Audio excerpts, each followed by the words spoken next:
I have a TV show to do that I know Ellie has also seen. Becky, I'm not sure about yourself. It depends how much you've been following along with like pop culture. But Game of Thrones. Yeah. Season 8. That finished.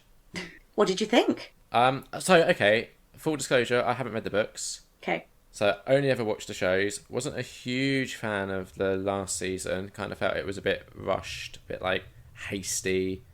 Characters were fast travelling a bit too much.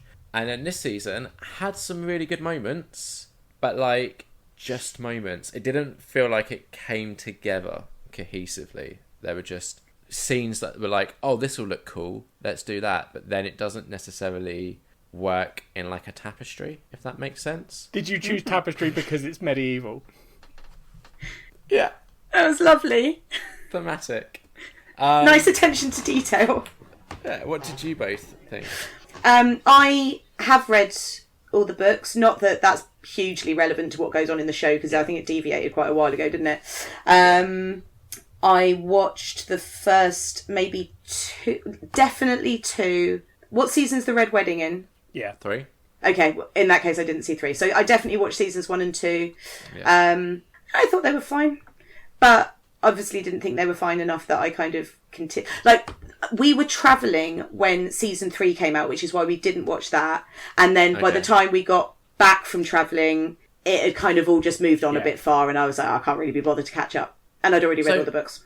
This is like, I think since maybe Breaking Bad a few years back, this is the one time where like I've gone to work and people at work have pretty much unanimously been talking about this. So like, how have you managed to just like not get involved? Well, I don't have Sky for starters. Yeah, no, we don't. We found it. Do you want me to cut that bit out, Liam?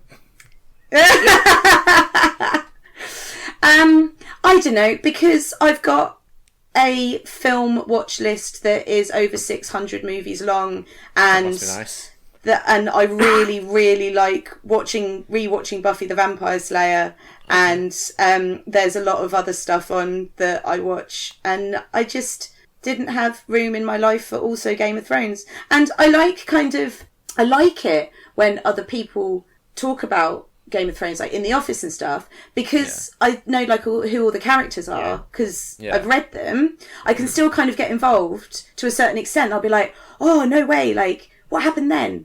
And in fact, on the day after the big finale, I had my work colleague Beth explain to me like what had happened in the end, and who ended up on the throne, and who got killed, and like what happened to Tyrion, what happened to Bran, and so like she kind of told me all of it, and that was a nice experience. I enjoyed it. Fair enough. Ellie, what did you think? It was, this whole season's just been like very, what's the word for when the cinematography's really good? Very cinematic. Cinematic? Yeah, there we go, got there.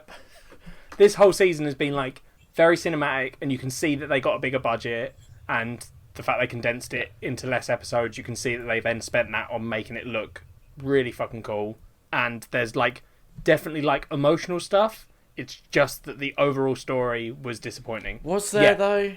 Well, what bits were emotional. Unfortunately, Liam, asking me for specifics on a we can't podcast do where we don't do spoilers is difficult. But like, can you give me an episode number? The second to last episode.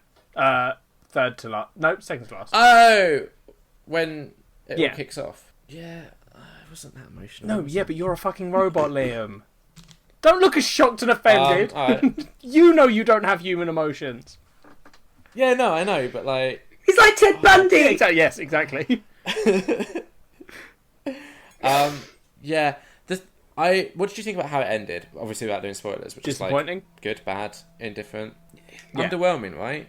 Like, so many things it felt like had been very deliberately placed down in earlier seasons to be picked up later that were just forgotten But then about. the other problem I have is I don't want to get chucked in with all the people that are like super angry, because there's like this big divide online where you've got all the people that are like, I hated everything, and then you've got the people who are like, remake season 8, and then you've got the people who are like the opposites, who are like, well, fuck all those guys, I loved it. And I'm like, I don't think either of you are right. I think it was just like, I get why it's like this, so I'm not annoyed, because they had a definite end and they didn't have enough time to cram everything in there, so they had to give us something. I think if there had been more, we'd have all ended up hating it because it would have dragged on too long, and everyone would have been going, "Why are there 15 seasons of Game of Thrones?" So like, no one was ever going to be happy. So like, I get it.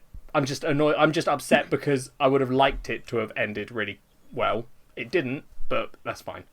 That's the thing, right? To me, it didn't end how I would have thought a Game of Thrones show would end. Like, the things that make Game of Thrones when you think about it, kind of felt a bit forgotten by the last season.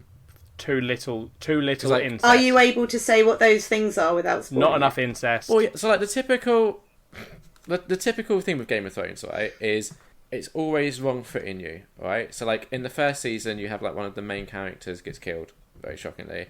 And then, so I think I read like ages ago, like the author saying this is how he planned it. So once you have that main like good character die, the next logical thing is for their like heir to take up the mantle and be the good character that everyone gets behind. So obviously then they have to die as well, and that keeps the audience guessing. By the time we got to this like last season, it didn't feel like there was any of that like trickery going on. Where as an audience you're like, oh, I don't know what's going to happen next. It was like, you maybe couldn't tell exactly how it's going to end, but equally, how it did end, I wasn't like, oh, I'm really surprised by that. I wasn't seeing that come in. It was just like, it ended with a whimper. It does sound underwhelming from what my friend Beth described to me. She told me who... This might be a bit... No, it's fine. She basically told me the ending and who and stuff, and I was like, oh, really? Yeah. Like, it was just a bit like, oh, that's literally how it felt watching it as well, was, oh, really? Okay. Yeah. But there were moments in the season I did really like that. Like the whole Battle of Winterfell episode was really well done. And the episode before that felt very much back like classic Game of Thrones, where it was a whole episode of just characters talking and plotting and all that sort of thing, which I think we massively missed out on last season. Was it, though? Wasn't the episode before that not very plotting and just a bunch of characters all sitting together talking very friendly? I don't think there was much plotting this season at all.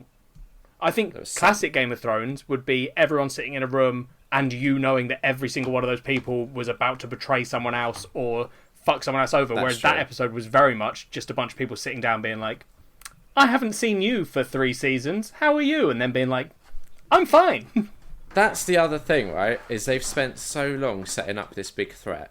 And then they well, we can't. We're now. I think we are getting a little bit spoilery. That's not spoilers. No, that is a little bit. That's not spoilers. Because everyone who knows Game of Thrones would know exactly what you're talking about.